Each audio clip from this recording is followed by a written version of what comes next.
महादेव मुंडे हत्या प्रकरणातील narco taste report गोपनीय अहवालाबाबत कोणालाही माहिती दिलेली नाही. अफवांवर विश्वास न ठेवण्याचं विशेष तपास अधिकाऱ्यांचं आवाहन.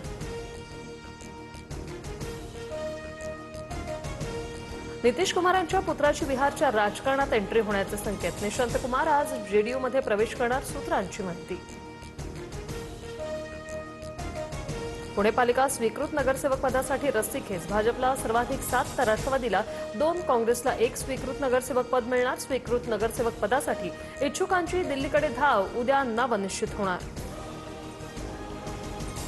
दत्तक घेतलेल्या 3 वर्षाच्या चिमुकलीला आईकडूनच अमानुष मारहाण. शेजारच्या महिलेला आई हाक मारल्याने चिमुकलीच्या डोळ्यात मिरचीची पूड टाकली. कल्याणमधील बाबगाव परिसरातील संतापजनक घटना. महिलेसह पतीविरोधात गुन्हा दाखल. 10वी-12वी परीक्षेच्या कॉपी प्रकरणात 81 कर्मचाऱ्यांचं निलंबन. मराठवाड्यात सर्वाधिक गैरप्रकार आढळले. आतापर्यंत 24 जणांवर गुन्हा दाखल. मध्य रेल्वेवर आज 4.5 तासांचा मेगा ब्लॉक. माटुंगा ते मुलुंड दरम्यान जलद गाड्या धीम्या मार्गावर वळवल्या जाणार. T20 वर्ल्ड कपचा थरार. फायनलमध्ये आज भारत विरुद्ध न्यूझीलंड सामना रंगणार. सलग दुसऱ्यांदा विश्वविजेते होण्यासाठी भारत सज्ज. संध्याकाळी 7 वाजता हाय व्होल्टेज ड्रामा.